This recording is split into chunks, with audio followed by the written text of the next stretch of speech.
আসসালামু আলাইকুম ওয়া রাহমাতুল্লাহি ওয়া বারাকাতুহু। ওয়ালাইকুম আসসালাম সবাইকে ওয়া স্বাগত জানাচ্ছি। রাহমাতুল্লাহি ওয়া বারাকাতুহু। সবাইকে স্বাগত জানাচ্ছি আমাদের আজকের আলোচনায়।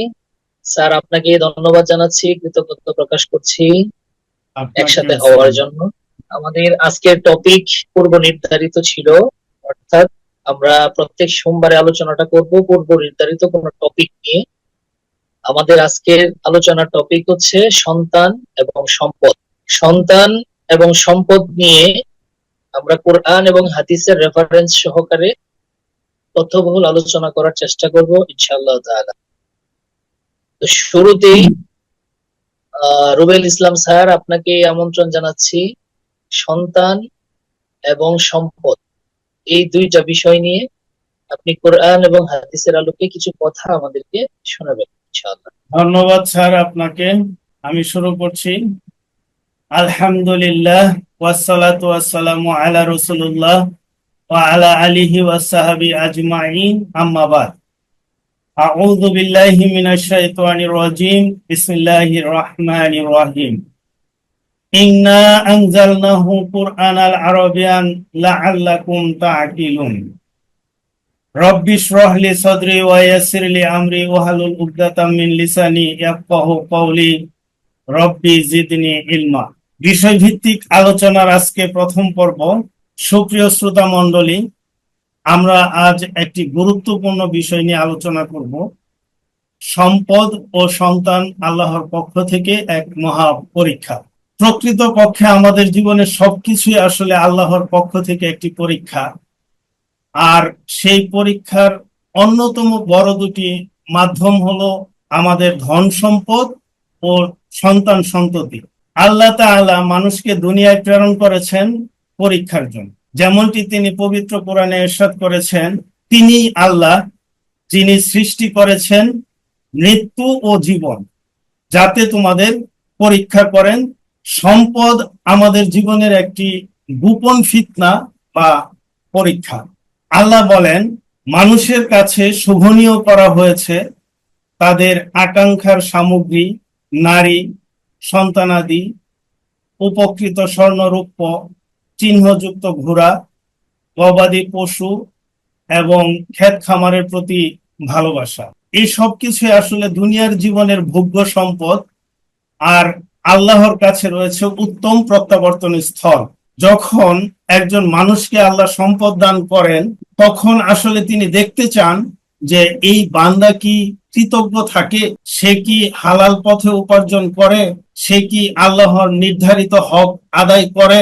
এ সম্পর্কে রাসূলুল্লাহ সাল্লাল্লাহু আলাইহি সাল্লাম বলেছেন, প্রত্যেক জাতির একটি ফিতনা বা পরীক্ষা রয়েছে।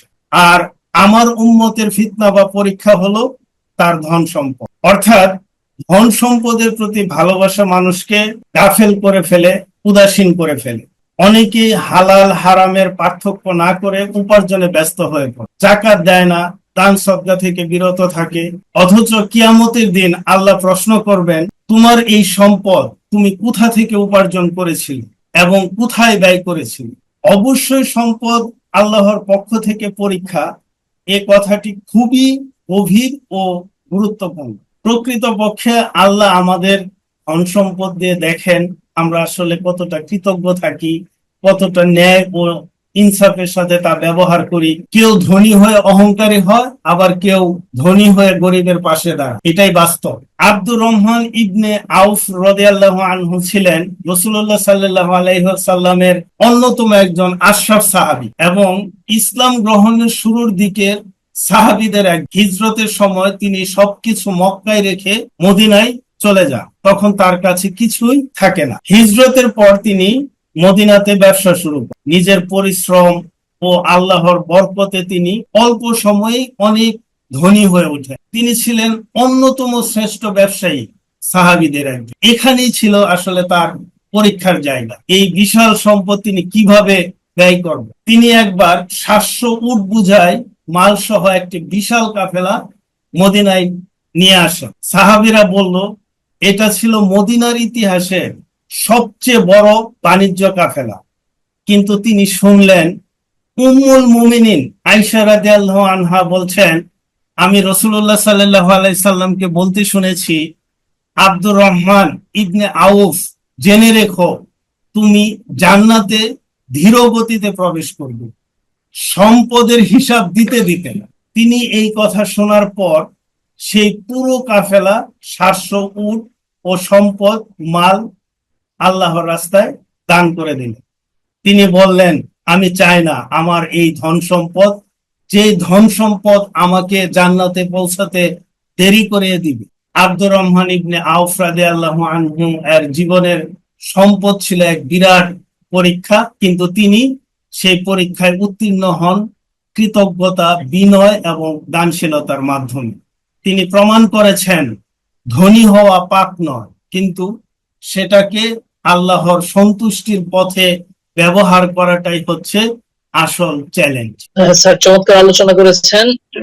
এখানে আসলে স্যার বিষয়টা খুবই চিন্তার ব্যাপার। আল্লাহ সুবহানাহু ওয়া তাআলা এই পৃথিবীতে সবকিছুই তো আমাদের জন্য দিয়েছেন, তারপর আবার বলেও দিয়েছেন যে আমাদের জন্য এই পৃথিবীর ভোগ বিলাসিতা বলি, অর্থ উপার্জন বলি, সন্তান সন্ততি বলি, এই সবকিছু আমাদের জন্য পরীক্ষা স্বরূপ। আপনার আলোচনার সাথে তাল মিলিয়ে আমি বলতে চাই, এখানে আল্লাহ সুবহানাহু ওয়া তাআলা 8 নম্বর সূরার 28 নম্বর আয়াতে বলেছেন, আর তোমরা জেনে রেখো তোমাদের ধন সম্পদ ও সন্তান সন্ততি পরীক্ষা স্বরূপ, আর অবশ্যই আল্লাহর কাছে রয়েছে মহাপুরস্কার। বিষয়টাকে যদি আমরা 27 নম্বর আয়াতের দিকে অবলোকন করি, তাহলে সেখানে আল্লাহ তাআলা বলেছেন, হে যারা ঈমান এনেছো, তোমরা জেনে শুনে আল্লাহ ও তার রাসূলের সাথে বিশ্বাস ভঙ্গ করো না, এবং তোমাদের পরস্পরের আমানতের ক্ষেত্রেও বিশ্বাস ভঙ্গ করো না। খুবই ইম্পর্টেন্ট দুইটা ব্যাপার কিন্তু 27 নম্বর আয়াতে বললেন, তারপরের আয়াতে ধন সম্পদ এবং সন্তান সন্ততির কথা বললেন। আমরা যদি বর্তমান পৃথিবীর প্রেক্ষাপটে তাকাই, আমাদের সমাজের দিকে তাকাই, আমাদের ব্যক্তি জীবনের দিকে তাকাই, তাহলে কিন্তু আমরা এখানে দেখতে পাই ক্ষুদ্র স্বার্থের জন্য, এই পৃথিবীর ক্ষুদ্র স্বার্থের জন্য আমরা আমাদের ধর্মকে বিকৃত করতেও দ্বিধাবোধ করি। আল্লাহর দেয়া নিদর্শন গুলোকে দেখেও না দেখার ভান করতে দ্বিধাবোধ করি না। আল্লাহর বিধিবিধান গুলোকে দু পায়ে মারিয়ে দিতেও দ্বিধাবোধ করি আমরা। তো দেখেন, বাস্তবতা হচ্ছে এটাই যে আমরা 27 নম্বর আয়াতটাকে না দেখে যদি শুধু 28 নম্বর আয়াতটাকে দেখি, তাহলে কিন্তু অনেক বড় একটা জিনিস মিস হয়ে যাবে। সেটা হচ্ছে, প্রথমে বললেন আল্লাহ এবং তার রাসূলের সাথে বিশ্বাস ভঙ্গ না করার জন্য, তারপর বললেন একজন আরেকজনের সাথে, অর্থাৎ তোমরা পরস্পরের সাথে আমানতের ক্ষেত্রে বিশ্বাস ভঙ্গ করো না। একটা তো হচ্ছে আল্লাহ এবং তার রাসূলের সাথে দিনের ক্ষেত্রে বিভাজন করে দলে দলে বিভক্ত হয়ে আমরা অমুকের লোক, তমুকের লোক, অমুক বিশ্বাবের লোক, অমুক শায়েখের লোক, এরকম আমরা মানে অমুক মাযহাবের লোক, মানে এক কথাই হচ্ছে এরকম করতে করতে আমি যে মুসলিম এই কথাটাই হারায় গেছে আর কি। আমি শুধু মুসলিম এই পরিচয় দিলে আর এখন মানুষ চিনে না। আমাকে এরপর আরো অনেকগুলো প্রশ্নের সম্মুখীন হতে হয়। আমি মুসলিম এই পরিচয়ে এখন আর আমাদের আত্মতৃপ্তি নাই। এখন আমরা আহলে হাদিস, আহলে সুন্নাত ওয়াল জামাত, হানাফি স্বাচ্ছন্দ্য বোধ করি, এবং পরিচয় শেষ পর্যন্ত দিয়ে ওই পর্যায়ে থেকে আমি মুসলিম এই পরিচয় আর কাজ হচ্ছে না। হ্যাঁ, এখন দেখে এটা কিন্তু দেখেন কেন করলাম, এটা কি আখিরাতের কোনো উদ্দেশ্যে? কখনো না। এটা আপনি ঘুরে ফিরে দেখবেন যে এটা আমাদের দুনিয়াবি কিছু স্বার্থ উদ্ধারের জন্য। হ্যাঁ, এই কাজটা আমরা করেছি। তার মানে এখানে আমরা সেই ঘুরে ফিরে সম্পদের জন্যই, তো এই দুনিয়া পাওয়ার জন্যই আমরা এই কাজটা করলাম। আখিরাতে এটার জন্য কিছুই থাকলো না, তারপরেও কিন্তু আমরা সেটাই করলাম। তারপরে আসি পরস্পরের আমানতের ক্ষেত্রে বিশ্বাস ভঙ্গ করা। আমরা বর্তমান সমাজে আমানতের খেয়ানত করাটা আমাদের জন্য খুবই ইজি হয়ে গেছে। আমানতদারিতা আমাদের মধ্যে এখন নেই। আমরা যদি খেয়াল করি পারিবারিক ভাবে, আজকে ভাই তার ভাইয়ের সম্পদ তার কাছে নাথিং, কোনো বিষয় না, সে আত্মসাৎ করতে দ্বিধাবোধ করছে না। বাবার সম্পদ সন্তান আত্মসাৎ করে ফেলতেছে অন্য ভাইদেরকে ঠকিয়ে, ফাঁকি দিয়ে। ভাই তার বোনের হক আদায় করতেছে না, অর্থাৎ বোন যে ওয়ারিশ পায় সেটা সে দেয় না। এরকম প্রত্যেকটা ক্ষেত্রেই আমরা কিন্তু পরস্পরের সাথে আমানতদারিতা থেকে উঠে গেছি, শুধুমাত্র আমাদের এই সম্পদমুখী হওয়ার জন্য, মানে সম্পদটাকে পাওয়ার জন্য। এই যে সম্পদটা আল্লাহ তাআলা বললেন যে আমি কিন্তু তোমাদেরকে দিয়েছি এটা পরীক্ষার জন্য। এখন এই পরীক্ষাটা কেমনে? আমার জন্য কি তাহলে এই এই ভয়ে কি আমি সম্পদ উপার্জন থেকে বিরত হয়ে যাব? বিষয়টা কি ওরকম? কখনো না। আমাকে অবশ্যই সম্পদ উপার্জন করতে হবে, সন্তান সন্ততিও আমার লাগবে, কিন্তু আমি এইগুলো পেতে গিয়ে যেন আল্লাহর দেয়া বিধানগুলো থেকে বিচ্যুত না হয়ে যায়, আল্লাহর দেয়া হুকুম অমান্য করে যেন আমি এই কাজগুলোর সাথে না যাই। আপনি যেটা বললেন যে মানে আমি উপার্জনটা কিভাবে করতেছি এটা প্রশ্ন করা হবে, অর্থাৎ আমার উপার্জনের পথটা কি হালাল ছিল নাকি হারাম ছিল, অর্থাৎ আল্লাহর বিধান অনুসারে ছিল নাকি আল্লাহর বিধানের বাইরে ছিল। যদি বিধানের বাইরে হয় তাহলে সেই জিনিসটাই আমার জন্য পরীক্ষা, আমি পরীক্ষায় ফেল। আর যদি বিধানের ভিতরে হয় তাহলে আমার জন্য খুবই ভালো। উপার্জন পরবর্তী আমি এটার বন্টন কিভাবে করলাম, অর্থাৎ এটার কাজটা আমি কিভাবে কাজে লাগাইলাম, জিনিসটাকে উপার্জন করলাম, অনেক সম্পদ আমার হলো, সেটাকে আমি দিনের পথে ব্যয় করলাম আল্লাহর হুকুম অনুসারে, নাকি আমার মন চাহিভাবে আমি অন্যভাবে খরচ করলাম, এটাও কিন্তু আমার জন্য তখন পরীক্ষার কারণ হয়ে দাঁড়িয়ে।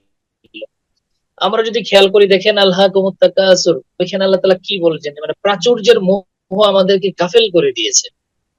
এইটাকে যদি আমরা একটু মাথায় নেই যে প্রাচুর্যের মোহটা বিষয় কি, সেটা মানে টাকা উপার্জন করার নেশাটাই কি আসলে প্রাচুর্যতা? খেয়াল করলে দেখা যাবে যে আসলেও না। প্রাচুর্যতা বলতে এটা আমি যা ইনকাম করলাম এটা আমারই ভোগ করতে হবে, মানে আমারই থাকবে, আমারই লাগবে, আমি আমার বেতায় আমার জন্যই রাখবো, এটা হচ্ছে মোহ, প্রাচুর্যের মোহ। কোটি টাকা ইনকাম করতে পারে, কোনো অসুবিধা নেই ব্যবসা বাণিজ্য করে আল্লাহর হুকুম অনুসারে, কিন্তু উপার্জন করার পরে সে যদি সেটাকে কুণ্ঠিভূত করে রাখতে চায়, অর্থাৎ সে তার নিজের মধ্যেই সেটা কুণ্ঠিভূত করে রাখে এবং আল্লাহর রাস্তায় খরচ না করে, সেটাই হচ্ছে প্রাচুর্যতার প্রতি মোহ। এই মোহটাই কিন্তু আমাদেরকে আবারও পরীক্ষার সামনে ঠেলে দিল। অর্থাৎ আমাদেরকে খেয়াল রাখতে হবে, আমরা অবশ্যই উপার্জন করব, উপার্জন করতে হবে। অবশ্যই উপার্জন না করলে আমরা এই সমাজে ইসলাম প্রতিষ্ঠার জন্য কাজ করতে পারবো না, নিজের ইমানও ঠিক রাখতে পারবো না, কোনো কিছু না। আমাদের কয়েক হাজার টাকার জন্য একটা বিপদগামী মানুষের কাছেও হাত পাততে হতে পারে। অথচ যদি আমরা আর্থিকভাবে স্বাবলম্বী থাকি, সাহাবী আজমাইনদের জীবন থেকেও সেই শিক্ষা পাই, ওনারা ব্যবসায়ী ছিলেন। আমরা ব্যবসা করি, চাকরি করি, যাই করি, আমাদেরকে স্বাবলম্বী হতে হবে 100%, এতে সন্দেহ নেই। কিন্তু আমাদেরকে মনে রাখতে হবে আমাদের প্রত্যেকটা পদক্ষেপ হবে রবের দেওয়া বিধান অনুসারে। রবের বিধানের বাইরে গিয়ে যখনই কিছু করব তখনই আমরা সেই পরীক্ষায় নাজেহাল হব, অর্থাৎ ফেল করব। আর এটা একজন মুমিন মুসলিম হিসেবে আমার জন্য কখনো সমীচীন হবে না। আল্লাহ আমাদেরকে শিখিয়েছেন যে রব্বানা আতিনা ফিদ দুনিয়া হাসানা ওয়া ফিল আখিরাতি হাসানা। এইখানে আমাদেরকে, আমরা আল্লাহকে বলতেছি যে হে আল্লাহ, আমাদেরকে দুনিয়াতেও কল্যাণ দান করুন, আখিরাতেও কল্যাণ দান করুন। কিন্তু আমরা আসলে মুখে বললেও কার্যত আমরা আখিরাতকে, এই সম্পদের নেশায়, সম্পদের মোহে আখিরাতকে ভুলে গেছি বা ভুলে যাচ্ছি। এটাই হচ্ছে বাস্তবতা। কিন্তু আমাদের বাস্তবতা হওয়ার দরকার এরকম যে এই দোয়াটার বাস্তব প্রতিফলন, যে আমরা দুনিয়াতেও কল্যাণ চাইবো, আখিরাতেও কল্যাণ চাইবো, সেই অনুযায়ী আমাদের কর্ম পরিচালনা করব। সন্তানের বিষয়টি হচ্ছে, যেমন সম্পদ ছিল, মানে সম্পদের ব্যাপারে আমি বলেছিলাম যে সম্পদ হচ্ছে আমাদের একটা গোপন ফিতনা বা পরীক্ষা, কিন্তু সন্তান হচ্ছে আমাদের এটা দ্বিমুখী পরীক্ষা। এই সন্তানের বিষয়ে আল্লাহ সূরা আল মুনাফিকুনের 9 নম্বর আয়াতে বলেছেন, হে ঈমানদারগণ, তোমাদের ধন সম্পদ ও সন্তান যেন তোমাদেরকে আল্লাহর স্মরণ থেকে গাফেল না করে ফেলে, উদাসীন না করে ফেলে। যারা উদাসীন হয় বা যারা গাফিল হয় তারাই আসলে ক্ষতিগ্রস্ত। কিন্তু যদি আমরা এই সন্তানকে ইসলামী শিক্ষায় শিক্ষিত না করতে পারি, সালাত প্রতিষ্ঠার প্রতি অভ্যস্ত না করতে পারি, কোরআনের আলোয় আলোকিত করতে না পারি, তাহলে এই সন্তানই হতে পারে আমাদের জন্য আযাবের কারণ। এ প্রসঙ্গে মানে রাসূলুল্লাহ সাল্লাল্লাহু আলাইহি সাল্লাম বলেছেন যে তোমাদের প্রত্যেকেই নিজ নিজ অবস্থান থেকে দায়িত্বশীল এবং তোমরা প্রত্যেকেই তার অধীনস্থদের সম্পর্কে জবাবদিহি করতে হবে। অর্থাৎ একজন পিতামাতার দায়িত্ব হচ্ছে সন্তানকে সঠিক পথে গড়ে তোলা, তাদের মধ্যে দ্বীনি শিক্ষা, আখলাক, তাদের সালাত প্রতিষ্ঠার প্রতি ভালোবাসা, হারাম হালাল থেকে বেঁচে চলার মনোভাব গড়ে তোলা। এখানে দেখেন, আপনার কথার সাথে আমি বলতে চাই যে দেখেন, সন্তান সন্ততিকে এই পৃথিবীতে কিভাবে আমরা গড়ে তুলতে হবে সে ব্যাপারে আমাদের জ্ঞান না থাকলেও আমরা একটা জিনিস কিন্তু জানি যে এই পৃথিবীতে যেভাবে হোক সন্তানের জন্য আমার কিছু অর্থ সম্পদ রেখে যেতে হবে। এই শিক্ষাটা সমাজের সর্বনিম্ন স্তর থেকে একদম সর্বোচ্চ স্তর পর্যন্ত কিন্তু এটাই চালু রয়েছে আমাদের মধ্যে, এই শিক্ষাটা। যার ফলশ্রুতিতে দেখেন, একজন পুরুষ, বিবাহিত পুরুষ যখন সন্তানের বাবা হয় অথবা তার আগে থেকেই তার মাথায় প্ল্যান হচ্ছে ফিউচার প্ল্যান। দেখবেন প্রত্যেকটা পরিবারে হচ্ছে একটা ফিউচার প্ল্যান লাগবে না আমার, এই হ্যাঁ, কথাটা কিন্তু আছে। জি, ফিউচার প্ল্যান সাকসেস করতে গিয়ে হালাল হারামের তোয়াক্কা না করে কিন্তু একজন পিতা, আমি অভিভাবক বলবো না কারণ অভিভাবক শব্দটা অনেক বড় ব্যাপার। বিয়ে শাদী করলে বাবা মা এমনি হয়ে যাওয়া যায়, কিন্তু বাবা মা হলে অভিভাবক হওয়া যায় না, এটা অনেক বড় ব্যাপার। তো এই বাবা মার এই এই যে যে ফিউচার প্ল্যানিং শব্দটাকে প্রাধান্য দিতে গিয়ে কিন্তু এই সম্পদের পিছনে ছোটা, তখন দেখা যায় কি যে সম্পদ, এই মানে এই বিলাসিতাটা কেন মূলত, এই যে যে আমার কোটি কোটি লক্ষ কোটি টাকা লাগবে। এই যে আমরা এক ছাগল কাণ্ড দেখলাম, এক ছাগল কাণ্ড তো আমাদের পুরো দেশ চেঞ্জ করে দিল, তাই না? জি, উৎপত্তিটা তো ছাগল কাণ্ড থেকে। এখন এই 6 লাখ টাকা দিয়ে যে ছাগল কিনতে গেছিল, ওই ছাগলটা তো মূলত ওই লোক কিনতে যায় না, তার সন্তান কিনতে গেছে। কিন্তু দেখেন, উনিও কিন্তু সন্তানের জন্যই উপার্জন করছে যে আমার সন্তানগুলো ভালো থাকবে। জি, টাকাগুলো 2 নম্বরই ভাবে আসছে, অন্যায় অবিচার জুলুম করে ঘুষের মাধ্যমে আসছে, লুটপাটের মাধ্যমে আসছে, তারপরও কিন্তু সেখানে সে সন্তানের জন্যই করছে। অর্থাৎ দেখেন, এই সন্তানের জন্য যেন আমরা পরীক্ষায় না পড়ে যাই, আল্লাহ তাআলা এটা কিন্তু সতর্ক করে দিয়েছেন। তুমি এই মোহটাতে পড়ো না, সন্তান ভালো থাকবে, সন্তানকে ভালো রাখতে হবে। ভালো রাখার মানে হাজার কোটি টাকা লাগবে, বা এই দুনিয়াবি সকল ফিতনা ফেসাদের মধ্যেও থেকে তার জন্য আমার টাকা উপার্জন করে একটা সুন্দর ভবিষ্যৎ করে দিয়ে যেতে হবে। এখন এই ভবিষ্যতে আমার জমানো টাকা আমার সন্তান আসলে ভোগ করতে পারবে কিনা, এটাও কিন্তু আমরা ভাবার মানে চিন্তা করি না। ফলাফল কি আসবে সেটা পরে, আমি অন্যায়ভাবে ইনকাম করলাম, এটার খেসারত তো আমাকে দিতেই হবে, সেটা ভাবলাম না। আবার এই সন্তানকে আমার সম্পদটা ভোগ করতে পারবে কিনা সেটাও কিন্তু আমি ভাবলাম না। অর্থাৎ সন্তানের ফিউচারের জন্যই কিন্তু অন্যায়গুলো হচ্ছে। এই ক্ষেত্রে সন্তানটাকে ভালোবাসতে গিয়ে, প্রাধান্য দিতে গিয়ে কিন্তু আমি অন্যায় পথে যাইতেও দ্বিধাবোধ করি নাই। এটাও কিন্তু একটা প্রাসঙ্গিক ব্যাপার। স্যার, আপনি বলেন এরপরে। আমাদের জন্য যেমন একটা আনন্দের উৎস, অন্যদিকে কিন্তু এটা একটা ধৈর্য, কৃতজ্ঞতা, একই সাথে দায়িত্বের একটা কঠিন পরীক্ষা। যেমন এই এই পরীক্ষা দিয়েছিলেন আমাদের নবী ইব্রাহিম আলাইহিসসালাম। এই ঘটনা আমরা সবাই জানি, মানে ইভেন যারা ইসলামের বাহিরের লোক তারাও এই ঘটনাটা জানে, কারণ সকল ধর্মে, বিশেষ করে ইহুদি খ্রিস্টান, সবাই কিন্তু ইব্রাহিম আলাইহিসসালামকে নবী হিসেবে মানে এবং স্বীকৃতি দেয়। জানি এটা কিন্তু আমাদের জীবনের একটা বিরাট বড় শিক্ষণীয় একটা ঘটনা। তো এই এই ঘটনা থেকে আমাদের আসলে শিক্ষা নেওয়া এটার উচিত। প্রকৃত শিক্ষাটা স্যার আমরা বুঝি না। প্রকৃত শিক্ষাটা না, এটাই তো আমাদের ব্যর্থতা, ঠিক না? এছাড়াও আমরা কিন্তু বাস্তব জীবনে অনেক ফ্যামিলিকেও দেখি যে আপনার অনেকের যে এই যে আপনার কি বলে এটাকে, অটিজম ডিসঅর্ডার যেটাকে বলে, মানে মানসিক বিকলাঙ্গ সন্তান।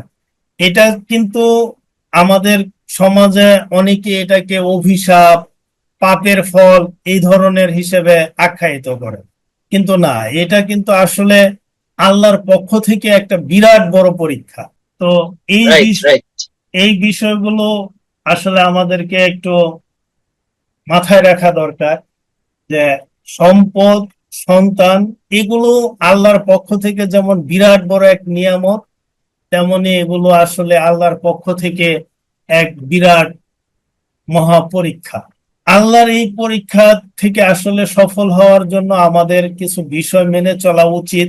হালাল পথে ও সম্পদ উপার্জন করা, এবং সেগুলো যাকাত, দান সদকা, হ্যাঁ, ইত্যাদি দিয়ে সম্পদকে পবিত্র করা, সন্তানদের ইসলামী শিক্ষায় শিক্ষিত করা।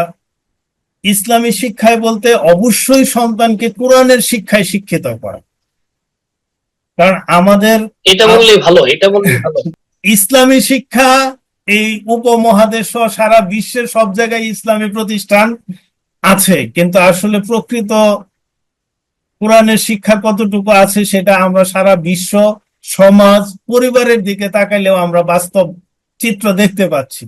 এজন্যই আসলে আমাদের সন্তানদেরকে, আমাদের নিজেদেরকেও কোরআনের শিক্ষায় শিক্ষিত হওয়া দরকার। কোরআনের প্রকৃত জি শিক্ষাগুলো, স্যার। সালাতের অনুষ্ঠানগুলো, এগুলো থেকে প্রকৃত শিক্ষাগুলো নিয়ে বাস্তব জীবনে, পরিবার, সমাজ জীবনে প্রতিষ্ঠিত করার চেষ্টা করা, আর সম্পদ এবং সন্তানকে আল্লাহর সন্তুষ্টির জন্য কাজে লাগানো। মোট কথা হচ্ছে এটাই, আল্লাহ সুবহানাহু ওয়া তাআলা যে প্রশ্ন ফাঁস করে দিয়েছেন, এই প্রশ্নের পরীক্ষায় অন্তত আমাদের ফেল করা উচিত না। অর্থাৎ আমাদেরকে জেনে শুনে এই জায়গায় ফেল করা যাবে না। যেমন আল্লাহ বলে দিয়েছেন শয়তান তোমাদের প্রকাশ্য শত্রু, অথচ আমরা যে কোনো আকাম কুকাম করার পরে বলি শয়তান আমাকে এটা করিয়েছে। এখানে আসলে শয়তান কতটা করিয়েছে না করিয়েছে আমরা কখনো বোঝার চেষ্টা করি না। প্রশ্ন তো ফাঁস করাই আছে, শয়তান তো আমার সাথে ঝামেলা করবেই। আমার উচিত ছিল সতর্ক থাকা, আমি থাকি না, এটা আমার ব্যর্থতা, তাই না? ঠিক তেমনি ভাবে আল্লাহ তাআলা এখানে যা বলে দিয়েছেন সন্তান এবং সম্পদ সম্পর্কে আমরা আমাদের ক্ষুদ্র জ্ঞানে যতটুকু বুঝতে পেরেছি আমরা তা বলার চেষ্টা করেছি, পৌঁছে দেওয়ার চেষ্টা করেছি। আল্লাহ সুবহানাহু ওয়া তাআলা আমাদেরকে আমল করার তৌফিক দান করুন। আমিন। আমাদের মাধ্যমে যারা শুনলেন আল্লাহ তাআলা যেন তাদেরকে এটা বোঝার এবং মানার সুযোগ এবং তৌফিক দেন। আল্লাহ সুবহানাহু ওয়া তাআলা আমাদের সবাইকে কবুল করুন, আমিন।